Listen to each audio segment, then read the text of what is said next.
What's up, y'all? It's Baba Dru, also known as Dru. I'm an all-around creator, tattoo artist, painter, shoot, you name it. If it's able to be created, I create it. I'm here with the creative mindset. Tap in. Thank you. Welcome back to another episode of the Creative Mindset. Today we got a very, very special guest. Yes, y'all already know what it is. This guest today, this brother, artist at heart. I'm talking about painter, tattoo artist. I don't even know if he even want to go by this, but I say like a community leader. Because the work is speaking real loud. It speaks for itself, and he doing it real good. Even a sketch artist. Man, the multi-talented creative mindset family, welcome, Baba Dru. Appreciate that, bro. Appreciate you for coming to join us today, man. Definitely need to be some smoke. Introduction was amazing, man. Thank you. Thank you. How you feeling today, brother? I'm grateful. Like, I'm nervous. You know? That's why I'm smiling with this shit. I'm nervous, bro. I'm always nervous in front of cameras. It's all right, man. I tell you like I tell everybody else, it's just a conversation. No, for sure. The thing is, we just talking about how dope you are. That's all. He gonna ask you about it. Appreciate you.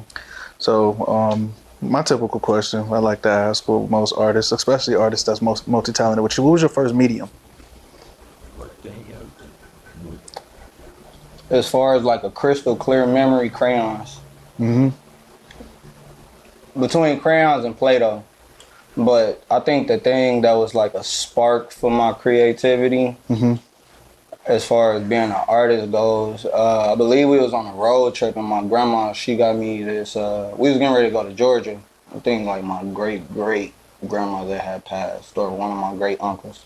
But yeah, she got me this coloring book and like a 24 pack of crayons, and I just remember like outlining Spider-Man, like doing hard, we call them hard lines, doing hard outlines on Spider-Man, and then doing this light shading. And I learned the technique in preschool, and I seen it was code, and I'm a visual learner, so once I see something done, I can implement it into my program.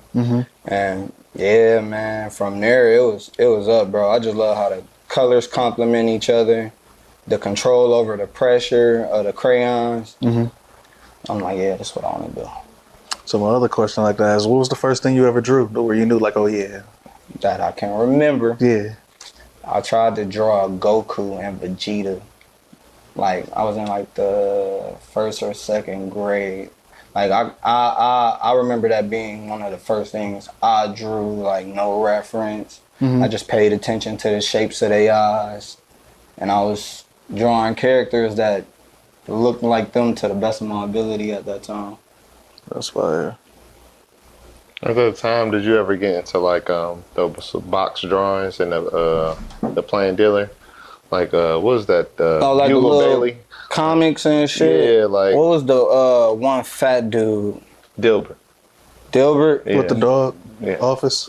Yeah, I think that's him. He had on the white shirt and yeah. I would read them. I've been reading since I was 3. Okay. So yeah, I would read those, but I ain't never really draw too much artistic inspiration from, you know what I mean? Okay. It was more so like, oh, this is something that's not born in the newspaper, other than that was cars. the only part that I read. Yeah. The horoscope. Yeah, I was on that early too because of my dad, man. Say I'm gonna have a 5-star day. It'd be like a 3 for real. Do they even still deliver plain dealers? I don't think they deliver them. I don't see no paper ones no more, but they do have them digitally. That's crazy. Yeah, that used to be the whole thing to get as a kid, to get that Sunday paper. Look through that Sunday paper, get them comics in, trying to get whatever toy magazine came. So I started sketching. Did y'all get sketching? I didn't even know you was an artist, bro. Not like that, but just like I feel like everybody drew in some capacity. Absolutely. Yeah. Good. So let's talk about the community leader, because that's real admirable here at the Creative Mindset. This is actually even made possible by us being leaders as well, but amongst peers. Okay. Because by way of Men in the Den. So when we see people that do community work as well as peer work is something that's very important, and we like to shed light on that as well before we even get into even how dope you are and what you do on your daily basis. Okay. So right now I'm an assistant mentor, and that's up under mentoring with the mentees. The guy who runs it is who I'm shadowing up under and just learning the ropes from. His name is Mike Mathis. So he specializes in anger management and character development within the urban schools and with the youth. Bro, I remember when, I think her name was Shakira, this girl, brown skinned girl that got killed. I had to be like in the 5th grade. It was a big thing on the news. I don't know if y'all remember that. It sounds familiar. A long time ago. Yeah, bro. I was in kindergarten, bro. I'm 27 now. So that's like 22 years ago. But they had us speaking. I grew up around like activism and stuff. My little brother's mom, she was connected to this dude named Khalid Samad, and he was a big community activist. He led a rally for Tookie Williams. I participated in a rally when back in, I believe, 2015, when a lot of cop killings was going on. So I grew up around that, watching Tupac, watching Malcolm X. It always felt like we identify with what connect with our soul, you know, and just that activism and speaking up for what's right, to simplify everything I just said. Speaking up for what's right and leading by example. If you got something to show, you know, or got something to give, why not give it? So that's how I got into that. And our youth is our future. And I always knew this, but like having a son now is different. You know what I mean? Like, I feel like me and everybody I'm connected to, we responsible for how our kids and the kids around them grow up in some way, shape, or form, because it takes a village to raise a child. Everything that I've gained, everything that I have as far as like mental and spiritual experience, even physical, all of that came from the village. It just wasn't my mom and my dad. So looking at everything, just collecting data from patterns, not just within my immediate family, but within the world, period, is like, you do your part to help. Service. And what you gonna try to do? You gonna try to fix history, or you gonna cater toward building the future? And I feel like if you focus on the latter, the former will take care of itself. You know, it's almost like time traveling. When we work with kids, we time traveling, because you planting seeds. Their minds. This is like, our minds is the only thing that will always be fertile soil. You can always rewire your brain, even at 80 years old, because of neuroplasticity. And that's a whole nother thing. I ain't gonna get off into that. But it's pretty much, we can mold our brains how we want to, based on what we feed it, what we put into it. And by kids being at their age, if you could plant the right things and lay that foundation early, you got a better world and a better community at your hands. You know what I'm saying? Most definitely. I was going to say, just to backpedal a little bit, stepping into your spirituality and your journey, because I thank you for putting up all of those thumbs, what's them called? Thumbnails? Yeah, thumbnails. Sure. Because I was diving into that, and I was just like, and you were speaking to brothers about, I think, taking Shahada, and when you, I'm not sure where you at in your faith in terms of being Muslim. But I think looking at that, that's what sparked the wisdom, the Baba's wisdom. So just speak a little bit more about, you know, being positively affirming and giving out that consistent energy of being, telling people to do a lot more introspection. Because when I was watching a few of those, I'm like, it's more so introspection based. And when you was making them, because this was like, I think like early 2024. Yes, sir. Was that around the time that, you know, you and your lady was cultivating your child? Absolutely. So is that what sparked a lot of that? Yes and no. So that, the more and more I get into my career as a brand, like more than just an artist, you're a brand if you want to operate at that level, which I feel we all should strive to as creatives. I just wanted my page to get more organized, so I created that hub of those highlights of like just things I've channeled, because it's not me, it's just God speaking through me, you know. And it's like, I don't have, you may not have a stage, but you do have platforms. So every platform that's available to you, you use it, because it's not, oh, well, when this comes, that's when I start speaking like this, or start. It's like, no, you got to be that person now. You got to do those things now, as if if that grand stage already exists. And with having a social media platform, I feel like that's my one of my greatest avenues of outreach.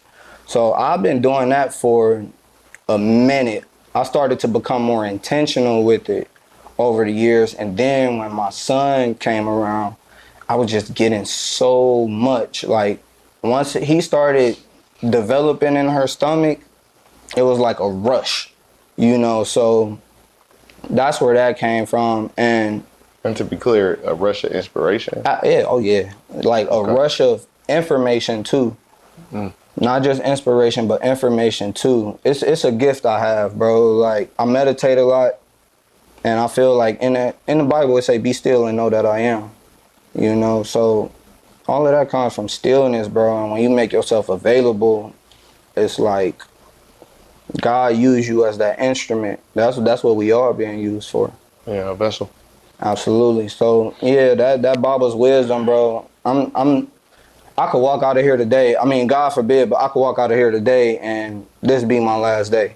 You know what I'm saying? So I just want to leave those footprints wherever I can, and that's what I did with the Baba's wisdom. That's what you're talking about, right? On Instagram, that hub, yeah. The highlights, yeah. That's where that came from, bro. Just receiving those downloads is what we call them. They downloads, bro. It's not me. Rewiring the program, like you said. Absolutely, yes, sir. Whenever you download and you speak, when you put it out, do you have a belief that what you put out you will receive as well? Or look for those opportunities to receive that, because everything has a flow, you know? Mm-hmm. So I got this thing with like belief and knowing, and it kind of sparked after I seen the Book of Clearance. He said knowledge is stronger than belief. Pretty much saying like knowledge and belief. Knowledge is the hand that goes over the fist of belief. Excuse me. And it's no longer a belief, bro. It's a knowing, because I see it. You know what I'm saying? I see it. It's taking place right now in this interview. You know what I'm saying? Like, it's the reciprocation. It's the reciprocation when you in alignment with your purpose. So yeah, it started as a belief, bro. Absolutely. And I just kept on. It's like when a dog catches scent, and you just keep on following. And that's what I did. Smelling it out. You know what I'm saying? So I seen in your journey, what came first, tattoos or painting? Was it painting? They kind of birthed at the same time. Definitely That's painting. fire. That is fire. Definitely painting. As far as like doing projects with my brother I told you about, Khalid Samad. He actually introduced me to Islam too. He was one of the first ones who kind of started having me on my deen before I even knew what that was. But damn, I kind of lost the question about what you asked. It was just trying to figure out which one started between. The painting. So it started at that camp with Khalid Samad. I did a piece for them, and man, it was just a medium that I'm like, it's different. And then I started really studying artists like beyond Basquiat, because that's kind of like a default for artists to, oh, here y'all go, this is y'all black artist. When I really started getting into artists outside of him, even outside of Art Race, bro, I'm like, I gotta do this. My brain, the way my mind works, I receive too much to not give this to the world, because it's not coming from me. You know, that's God. And it's like, dude, these are your gifts. Be of service. So yeah, once I picked up that brush, bro, it's been uphill from there. So I met you around the time, I believe that was when you were starting your apprenticeship, when I used to run into you at LA Fitness. Yes, sir. And that's just been one heck of a journey, just watching like your art develop. But the painting is just as great as the tattoos. So that's why I was asking which one came first. Like I can believe one of the most obvious ones I think is pinned to the top of your page, but like Child's Play, is that what it called? You talking about the joy of the inner child? The joy of the inner child, and then it has all of like our childhood cartoon characters, but on the level of the chakra level, like oh man, that's crazy, bro. Sir. Talk to us about that. What was the inspiration behind that, outside of the obvious name? Pain, bro. Pain. There always has to be a catalyst, like for what we create, and for me, the joy comes from pain. You know, and in some situations, joy can come from joy too. But my father had went to prison, sister went to prison, little brother went to prison, like bro, and it was like back to back, and I started to really get into my faith and my inner self and my inner world, because I had so many questions and the outer world just did not make sense. And I just found myself really engaging in the things that made me happy to be alive as a child. That like, I love being on earth. Like that feeling as a kid, like that feeling when you experience something completely new as a kid, or you see a new cartoon or a new movie and you're like, yo, this shit fire. Like, so I started doing that, started studying Jim Henson real crazy, and just watching a lot of my favorite old cartoons, and it's like, man, this shit makes me feel good. Like, man, let me take this shit to the canvas. And as far as the chakra incorporation goes, I feel one of my greatest ways to teach is through my art. You know, that'll last far beyond my physical body will. So when people ask, what are those symbols, that I experienced it firsthand multiple times when clients would come into the booth. What are those symbols in the middle? And now I get to explain chakras. You know, now I get to explain to them how energy works. If they don't feel safe, if they don't feel grounded, if they can't speak up for themselves, I could tell them, like, hey, if you don't feel safe, then that may be your root chakra. You might have some blockages in there. If you feel you can't speak up for yourself, or you find yourself tumbling over your speech, it could be some blockages in your throat chakra. You know, just explaining these things, telling them how you could live in a different world when you ascend through your heart chakra, you know, and start living, as I call love from above, living through your heart and above, you know. But just creating those conversation openers in the work, you know, creating those, hey, what's that? Those creating those things that make people want to ask questions. And it's like, I constantly find a way to combine everything I'm experiencing at that point in time into one vehicle on that canvas. I may not be able to grasp it all, but I do it to the best of my ability, you know. A lot of your paintings are very vibrant, a lot of colors. We never ask people this. We should start. What is your favorite color? So, it's a color, but it's like, it's an aura. And do you have a default, or I should say aura, a default aura? Opal. Okay. Opal. And Opal is more like purplish, right? Nah. This is like a blue, right? It's like this bluish, pearlish. It almost look like ocean water when the sand hit it. Man, yes, sir. Or when you open up a clam and you know how you see that rainbow iridescence almost. Okay. Yeah, man. Got a shimmer to it. Yeah. Opal all day. Outside of that though, I'll say probably like purple. Definitely magenta, bro. To be more specific, like this purplish red, it's just rich. It's rich, and it brings a feeling out of me. Like, you can just hear it in how I talk about it, you know what I'm saying? But yeah, magenta and opal. my go-tos. When you tatting, man, and I've thought about this just because we have another tattoo artist and an artist in general. Like when you doing art on somebody and they don't say that they want color or they don't say that they want color, do you try to, if you see that it may be needed, do you try to implement that or question? The color? Yeah, because a lot of people going hard black and white now. Nah, Well, bro. I should say black and heavy shade. Gray. Yeah, black and gray. Yeah, bro.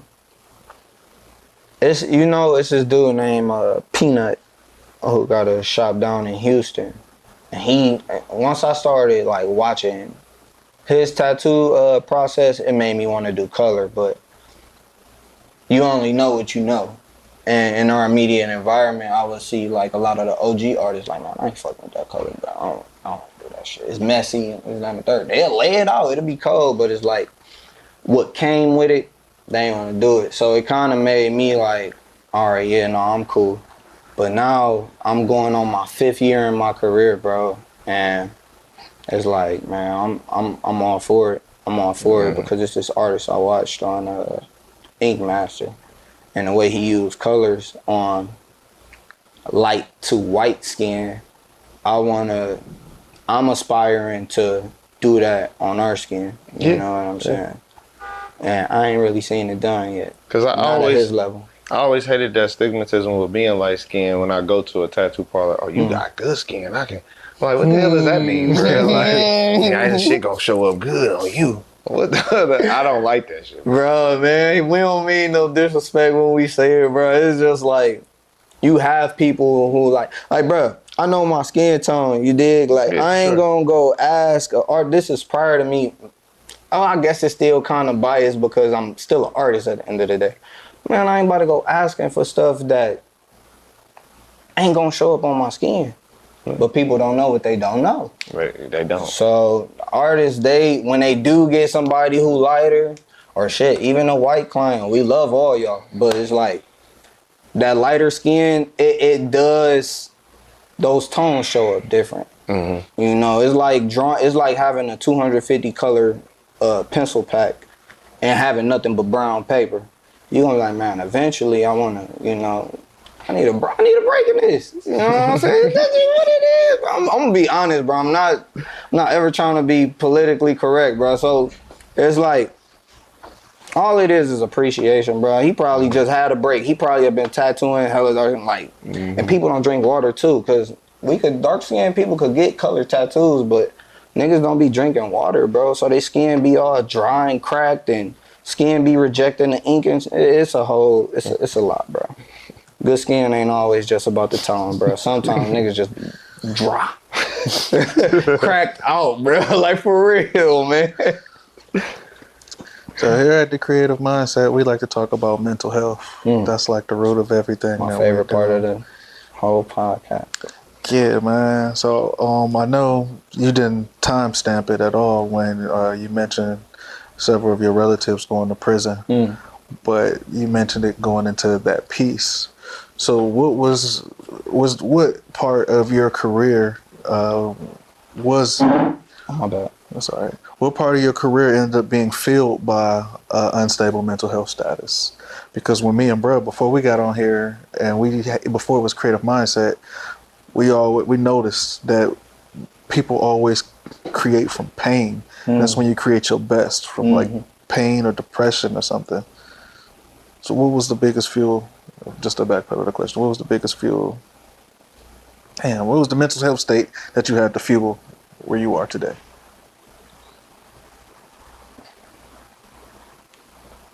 Depression and compression. It's like, it can be depression, compression, what's it called? Tension. I always refer to it as resistance. That was the word I was looking for. But I always refer to it as like a cannon, like one of them old school cannons, or when you about to shoot a paper ball off a rubber band, the further you pull it back, the further it's gonna project forward. And I felt like life just kept on doing this to me. And it wasn't doing this to me to say like you small or you weak, or I just want you to be depressed. It was more so David and Goliath type of energy, like it's time to show what you made of, but you don't know until you put through the test. Like you don't know gold is actual gold until you put it through the fire. And then what they call the acid test, that's what it's called.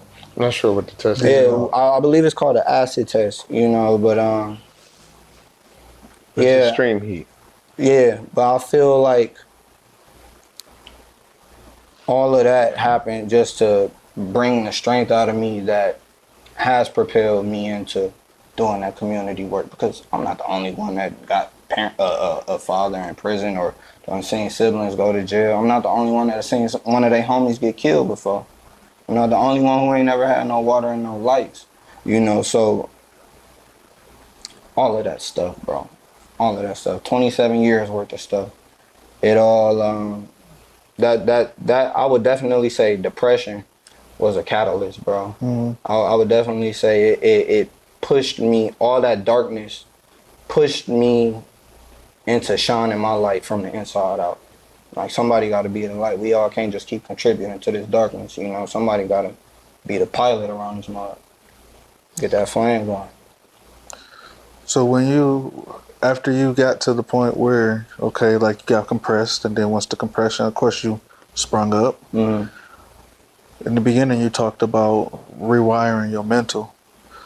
How do you keep yourself, well, I can't say how do you keep yourself because it's rewiring your mental, but how long did that process take you to rewire your mental to where you can control how you feel, because you still got to go out in the field to serve the people that you serve as well as create?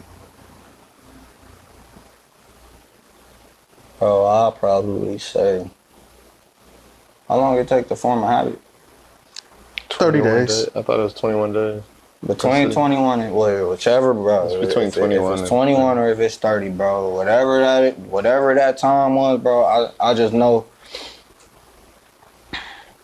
God will send you hints that your prayers are being answered instantaneously, bro. Even if it's just a feeling that you have within, if you just feel better after praying. But then once you get the awareness to see what's changing around you, you're like, oh, this is actually working. What have I been doing? Like, what's different now versus what I was experiencing a month ago? And it's like, all right, well, I'm getting up and meditating every day. Even if I don't get up between 3 and 5, I still make sure I get up and I meditate and I pray. That's my foundation before leaving the house. You have to. That's just my system, you know? And sticking with it for about a good 3 weeks, bro. About that 4th week, I seen a change. I seen a beautiful change. And it wasn't like it just happened in one little instant.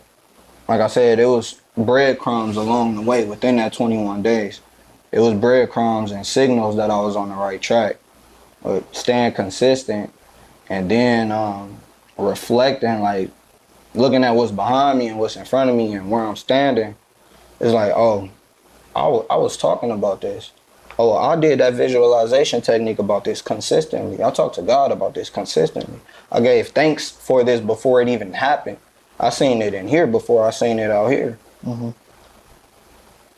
And 21 days, bro. Between 21 and 30 days, it was different. And now it's this thing where if I don't do it, because I've had these instances since I had my son. I got to run a new program now, you know. So now I'll be catching myself when I don't do it, I feel off. Because it's like that foundation wasn't laid for that day.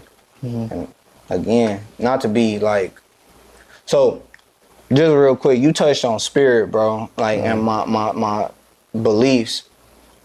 I consider myself a student of the one, bro. Like, that very thing that animates life for all of us, bro, that's what I'm a student of.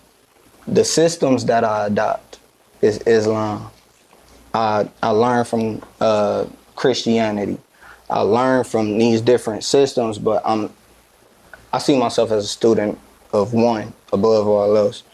And that's why I purposely didn't say religion, because I yeah, didn't know if you subscribe to, because every religion is the foundation of spirituality. because at a level, I'm a Muslim, but I'm so much greater than that, you know. Yeah. And not me, but the I am that I am. You dig what I'm saying? For Absolutely. sure. It's the self-care practices within Islam, the practice, you know, the discipline, the praying, it's the Ramadan, all of that stuff. It invokes a certain level of introspection and a reliance on, as you so call it, the one. Absolutely. Yeah. Absolutely. So I do the same thing. I definitely pull from different religions and religious practices to feel that feeling. Okay, man, that's what keep the ball rolling, bro. With that being said, you kind of already said what basically what stabilizes you and whatnot. How is it being a new father? Well, you start smiling, so that's a great feeling. That's a great feeling, Dan. I get to see how God feel about me. Like, if it's anything remotely close to what I feel for Amaru, man, yeah, bro. It just only thing I could put it in, only word I could put it in is light. And it's so crazy because my son's name means bringer of light. That's all it is, bro. Is light. Is light. Is light in the darkness. Is light to things, little things I didn't see within myself that I didn't see within the world. It's an extremely gratifying experience, opportunity, and duty. Like, bro, it's nothing like fatherhood, bro. It's nothing like it. You got kids? I have 4 kids. Man, so you definitely know. I know you got kids, Yeah, bro. So I didn't know how to love until I got kids. I felt like I was loving wrong. So I know exactly what you mean. Just bringing out different characteristics, some skills that you had that was real rough around the edges, they tend to get sharpened. I know I've gotten a lot more patient having children, and be like, man, I can't believe I used to be so impatient. But then I'm also a little more dismissive to a lot of things, just because, you know, when you watch your kids, you think that, man, it's just my kids, I'm getting punished from this. But then, you know, I might go kick it over his house. See, his kids do the exact same thing. And it's like, man, it's just kids. Yes, sir. This is just who kids are. So then you got to kind of go inward with yours. And be like, okay, then I have to choose a different way to react to what's going on and what they're doing, and even question and figure out why they're thinking like this, why they're doing this, to approach the situation better, to be a better person. Absolutely. Because, you know, like you said, those experiences that you had growing up, you're not the only one that had it. We weren't the only ones that's getting our ass kicked for every little small thing that we did. Absolutely. We weren't the only one that's getting yelled at, stay in the house or out the house. You know what I mean? Quit running in and out. So not wanting to create this. Yeah. So not wanting to create that same social relationship with your children and kind of break that cycle.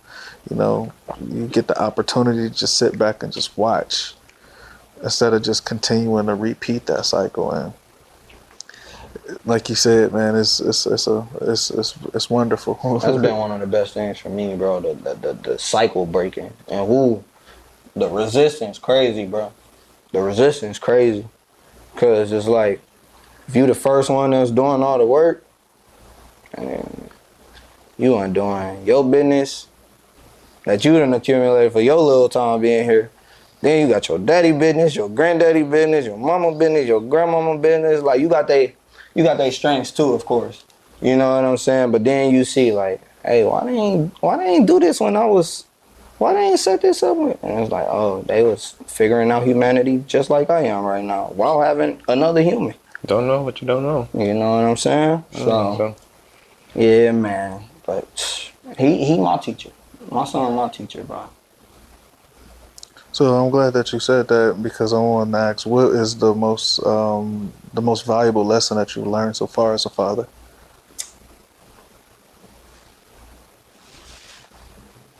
There's so many. Name three. If it's so hard, top three. For one, influence, bro. I work with the kids. Mm-hmm. What I'm realizing is, bro, you could tell your kids right and wrong all day, but if the power of your influence not there, once they get out there with they homies, once they get around the girls and start smelling themselves, bro, all that could change. So now, while he's young, I'm not only working on setting the right example, but that right example having such a strong influence. He's unshakable, like dangerously unshakable when he get out here in this outer world. His discipline is that on point. So yeah, I would definitely say my influence, discipline and patience. Influence, discipline, and patience. And patience, to be more descriptive, the time that I spend with him. Mm-hmm. Yeah, I want to. Yeah, I have a mission and a duty as his father, to have certain things in place and just have the foundation laid. Like, that's my duty. But at the same time, he don't care about none of that, bro. He care about the time that I spend with him. He don't care about right now he don't. Right now in that theta brainwave state that he's in from conception to the age of 7, time, bro. Time. And I've heard every parent talk about that. I heard mentors talk about it. I heard Nip talk about it. They said, how do a child spell love? And it's TIME. Time. I don't care about all that materialistic shit. We like, yo, I gotta make sure you good in this world. They like, nigga, where are you? Mm-hmm. I don't care about none of what you talking about right now. Where you at? Play with me. Give me a hug. Change my diaper. Feed me. Give me some of your food. That's all they care about. Mm-hmm. That's a fact, because I don't know if we ever talked about it, but the camera is what I do. I focus on weddings, business to business, content and stuff like that. And one day my daughter, she said, all you do is sit down here and edit videos. How'd that make you feel, bro? It's dagger. But it was like, and I had brought it to bruh. He was like, but you got to pay bills, man. So I tried to be a little more conscious. Cleveland don't never know how to be quiet outside. We got to count the interviews that don't happen. He said what? We got to count the interviews that don't happen. It's probably like 2. But in the city too. It was a dagger, bro. It hurt. But it was like, I gotta make money, because before I know it, you be talking about some kid trying to make fun of your sneakers, and y'all still too young to even care about any of this stuff. My kid was just scrapping yesterday at John Adams because the star quarterback cracked on the new dude. He had on the Walmart specials. How to get now? I just sent the email to our president of the Board of Education about that, because I went up to school for my son's first day, and they had a police officer up there with a gun. And I'm just like, why is it a police officer with a gun at the elementary? Why isn't this not the standard security that y'all always do? This is the first day of school. Like, why is he here? I sent a long email complaining, because it's all about perception and how you treat it, and they can have you socializing them to make them think that's normal, and that's not normal for me. Yeah, and it's an easy transition to prison after that, to be housed. All about the pipeline. Yeah, right? To be housed and then just to be managed. You constantly being managed. You're not being unshackled mentally or physically. You stuck to a seat all day. So it's just like, it could be shifts in kids' behavior based upon how they view one another. That's why uniforms be important. Like, let them all wear the same thing. Tell them they all got to wear either blue slacks, white shirt, black shoes. You got to have on black shoes. So then at that point, it don't matter what brand of shoe you got on if it's black. Did you ever have to wear a uniform growing up? And we didn't fight as much about, we didn't argue about clothes and stuff. It wasn't that. We had different discussions in school. I had uniforms all the way up until Glenville. So it's funny that you said that, because elementary school, well, your shirt dingy. We all got on the same white collar shirt, black blue pants. Your white shirt dingy. You get the Patrick Henry. Your Reeboks is busted. They leaning. Your grip ain't on the bottom. You know what I'm saying? Kids gonna always find something. So the uniform just don't save you. Yeah, man. To the Take point, the pressure off the parents, though. to the point, it's a dude that what he's saying, black mid Air Force Ones every single day. And when he got a new pair of shoes around tax time, oh, you got some income tax money, huh? That was the new joke. That was the joke. Damn. You got some new shoes. Why was Clothes the still parents dirty. telling their kids, oh, you gotta wait till I get my income tax? But kids just know. Because the parents was kids too. Oh my God. Kids just knows. Never explain taxes. Man. But we Never knew about explain- income tax season. But though. never explain taxes. Man. No, but we knew what the tax money was and where it was coming from. So on a lighthearted note, for real, I had asked the previous guest how many name tattoos you do a month. Ooh. A month? A month? Yeah. Oh my God. Nah. How many name tats you do? I probably, on average, 1 or 2, if that. Okay. You know, bro, people getting a little bit more smart. People getting a little bit more smart nowadays. I don't see too many, at least in my experience, I don't see too many people get name tattoos. Mm-hmm. And my clients that know me, exactly. I'm not. I thought you was gonna say you reject them. I don't reject them. I don't reject them if, like, don't be mad at me, y'all. If I don't know you, I'm not gonna reject you because I don't know you. This could be your person. This could be your little fling that's just gonna be stuck with you till you decide to come get a cover up. But it's a catalyst for a cover up too. Mm-hmm. You know what I'm saying? So remember when you did such and such name on me? Because I done had that happen too. Mm-hmm. So now I make sure I do it to where the tattoo sticks. If it's meant to last a lifetime and need a touch up in like the next 10 years, which is an appropriate time, all right, cool. I don't mind doing a touch up. But at the same time, if you need it to get covered up, I laid the tattoo down so smooth, I could get it out of here if I need to. So that's how I approach name tattoos. But yeah, bro, I don't see too many people get them for real. Man, I had a client that got a big ass name across his back. And the girl, like, the girl he messing with. And I'm just listening to how she talking about him. And I'm like, bro, it's not that. John, bro, like, she ain't fucking with you like that, bro. And she like, you sure you want it that big? All right, it's your body. Why you don't just get it small? That's dumb. Like, and she's sitting there, like, telling my girl, like, girl, it's not even like that. Like, I don't know why he don't. I said, look, bruh, rent due. This nigga clearly wants this tattoo. I need my money. I got him. I'm about to go ahead and knock it out, bro. I'm not about to play, bro. I'm not sitting here playing ping pong with y'all. One session? Trying to figure out, yeah, bro.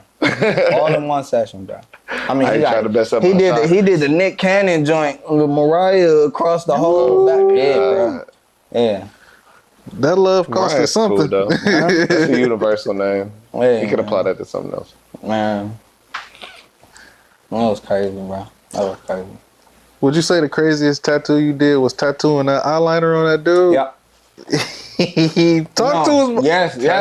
So was it all the way around the eye? Nah, he just got like this goddamn Rick James, Lil Richie, eyeliner shit done. Underneath that bottom, at the bottom? Yeah. Okay. That shit was crazy. It's wild. I just saying cause at a tattoo event I was doing.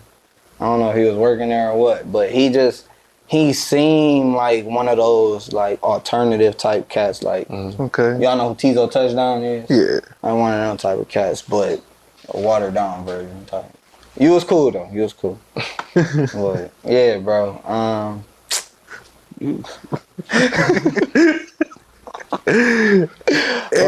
That and I tattooed this dude's like an outline of this dude's cat on his leg, on the back of his calf muscle or on his ankle. It was somewhere to where he had to lay down. And I was tattooing at, whose station was I using? I think I was using my roommate at the time, Coco. I think I was using her bed. And man, this nigga was drunk. That's one thing I do miss about working at Green. Like, bro, just the entertainment was different on the weekends, bro. It was crazy. But the nigga was drunk, bro. I'm doing a tattoo. He out there just chilling. All of a sudden, I just hear like just fluid hitting the floor heavy. And then the nigga jerk. It was like, ugh, and all this shit just like. So he was throwing up, bro. Oh, okay. I'm ready to go. I've been tattooing all day, bro. So mind you, I'm at the tail end of the bed. He got his, it's like the tattoo bed, like a massage bed. Right. So he got his face in the hole. He just, he dogging this. Man, bro, I looked up. I seen our secretary. She was getting ready to get the trash can and shit to clean up, bro. I just put my head down, turned the music up, and just kept tatting, bro. Hey, what am I gonna do?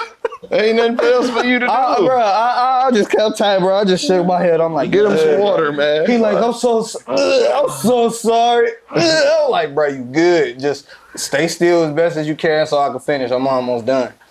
Think I got like $150 tip that night, bro. That's a crazy story. I had a nigga who was like, I'm not gonna shame him. I should have had a hydraulic bed. You know what I'm saying? I should have had a more durable bed.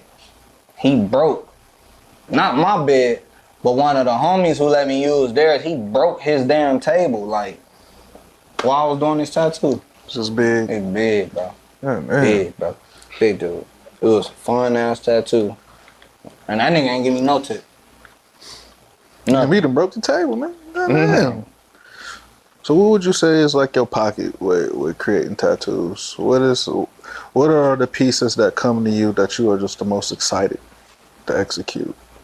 Because I see you got a lot of different things that you've executed, and then sometimes you get the people where you want to serve the people, but then you got that pocket that's like, oh, I'm glad you brought me this. I would definitely say anything that's contributing toward my black and gray surrealism style of work.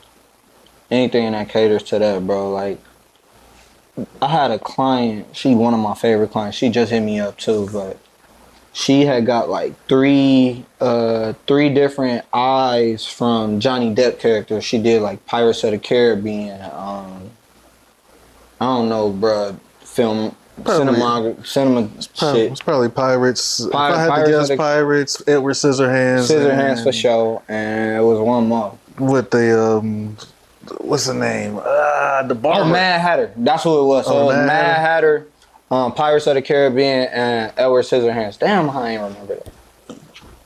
So she got like a collage. That's how I So like it was on a forearm, wasn't it?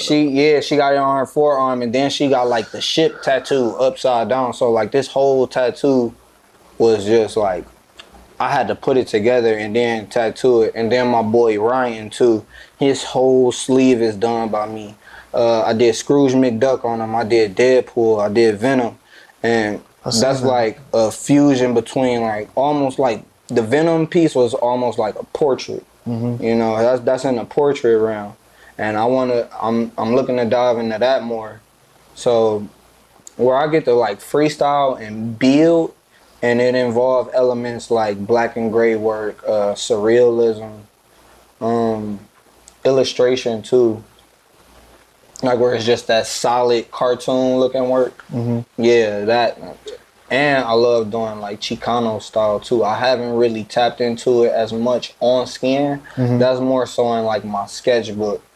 But yeah, Chicano style lettering and negative space. I was about to say like that West Coast look. Bro, not necessarily old English text, but my God, bro. I'm a sucker for that shit, bro. Like that's just me with like West Coast culture, period, though, bro. Like shit is dope. I was born here, nigga, with my soul from somewhere else, bro.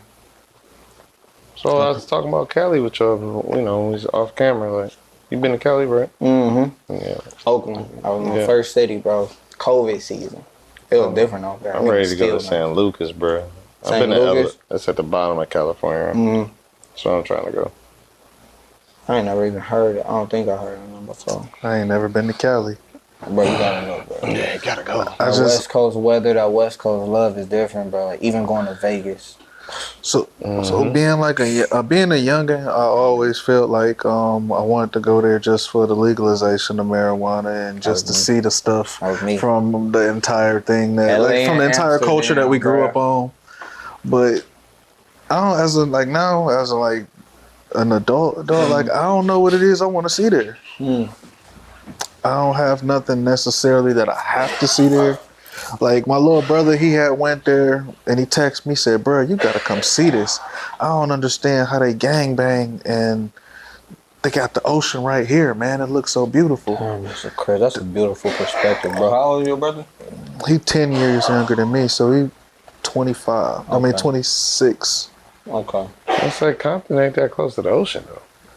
It is not, but yeah, you got Long Beach that's close to the ocean. Yeah. Long Beach and damn, what's the other? What, San Fran? That's why Vince Staples at the way he at, bro. The ocean right there. No, Venice Beach. Venice. And then you got Venice. Venice. That's So I don't really know what I want to see there. That's why I just haven't been. You want to be on PCH for sure, bro. I want to drive. I want to drive to PCH for sure. From the Valley, Malibu, because I was all up and down PCH, bro. But it's nonstop driving in LA.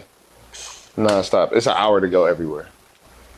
Traffic. I'm cool with that. And if I am on the PCH for real, I want to have like 2 Honda Civics like Harry with the 2-spoon engines with 2 twin turbos. Bro, people be out early, 4 a.m. Fast and Furious references. Going places, bro. It's ridiculous. It makes sense though, you know. Early bird get to learn, bro. Like that's one thing I'll say. Like out of the states I've been to, bro, DC, Atlanta, definitely New York, and even Oakland, bro. I like this hustle energy to it when you go out there. Well, it's the most heavily multinational cities, like DC, especially DC. Bro, DC people from crazy. everywhere. People from everywhere. DC, bro. So we talked about a little bit about tattooing, but let's talk more about the paintings. For sure. Your paintings inspirations. That's my first love. What are your paints inspired by now? It looks like I seen you did the Flower of Life. Would you say the surrealism is like the paintings that look like trippy, like the skull and then the face? Like a juxtaposition of elements, like stuff being put together that ain't really supposed to be put together, or you ever stuff dub that just don't. Huh? You ever dub on psilocybin? Oh, you know what? I took a microdose this morning. Oh, for real? Bro, that's plant medicine, yes sir. Please talk to this man about microdosing off camera. Oh, yes sir. Yes, sir. Okay, we can talk about it on camera. It's like it don't matter. I'll talk to you about it off camera though. I'm already familiar, bro. Yeah. That's why I said the technical term. You feel me? Yes sir. Yeah, it's been a minute, but yeah, I'm with you, bro. Oh man, it's amazing, bro. But yeah, man. Again, I look at life like a ritual, bro. Being alive is a ritual. You know what I'm saying? Like people don't realize it, but everybody, every last one of us in this room, everybody on this planet run a ritual, bro. Even if it's getting up every day, cracking open a fresh bag of chips and just binge watching your show and then doing DoorDash here and there, that might be an unproductive ritual to some, but that's still a ritual. And like, bro, I look at painting the same way, bro. Like it's ritualistic, and the things in which I experience,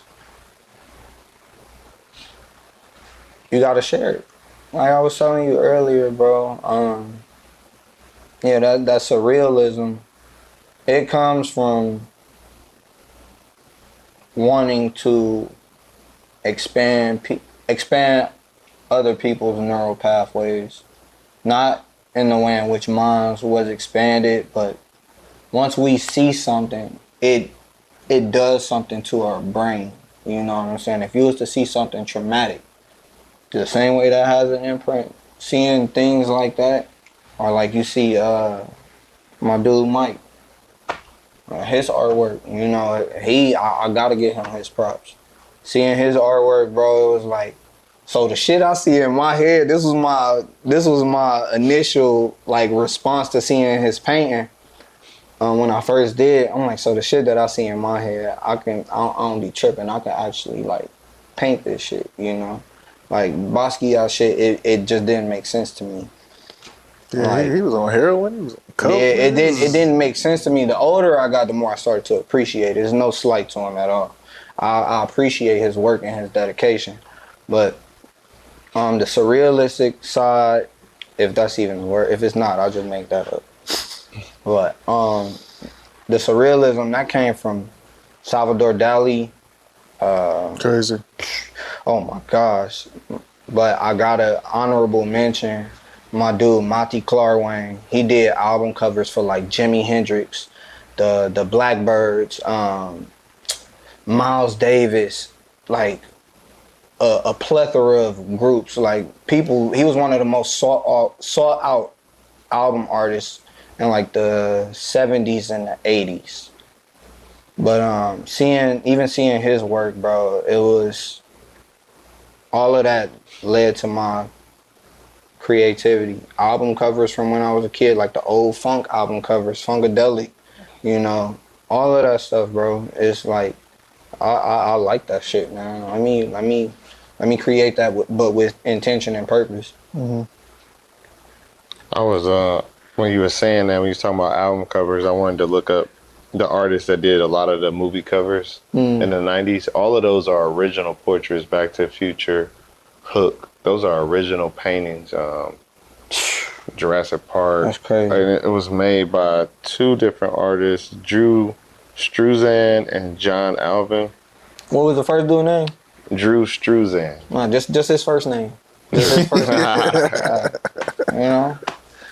No relation to Travis Barker, right? Nah. I don't think so. I ain't never met no black person named Barker. Last name was Barker. That's cold, bro. I'm the dog father. What are you most grateful for? Right now? Of all time and right now. You can do Like, I'm most right grateful now. for right now, bro. Like, Oh. bro, this is like, bro, I'm most grateful for right now, bro. Like, it only gets better from here. And I think the most exciting part is I don't know how. So I get to be surprised. I just know to keep on feeling my way through everything, bro. Following that scent. But I'm most grateful for right now, bro. Like, everything that I said I was going to be doing 7 years ago,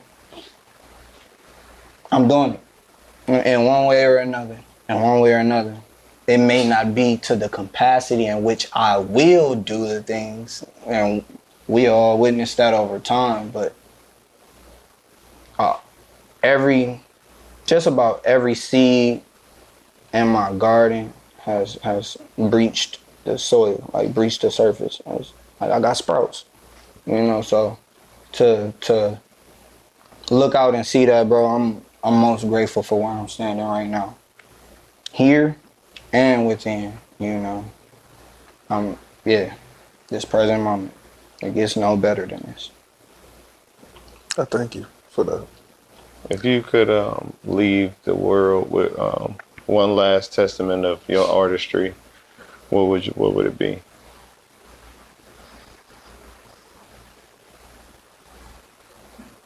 Testament of my artistry. It could be a mural. It can be a painting. It was on the Temple of Delphi, bro. Know thyself. Know thyself. Know thyself.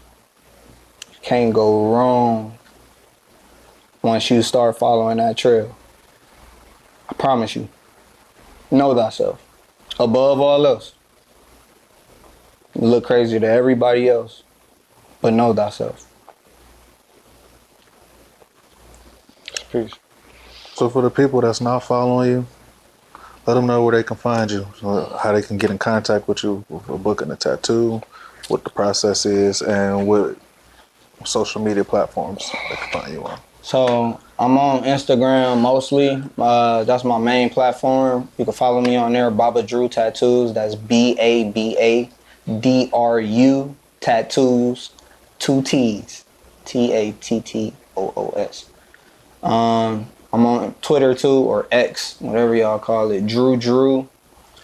And yeah, that's it for me. I'm on YouTube too, up under the same name, Drew. All those links are in my bio. If you want to book a tattoo, you can DM me. Got open line, or you can hit the link in my bio, and that'll take you to my booking app. Either or is okay with me. Creative Mindset family, Baba Dru. Appreciate you, bro. I appreciate you, man. Hey, man. Love. This is exciting, man. Much love, man. I appreciate y'all.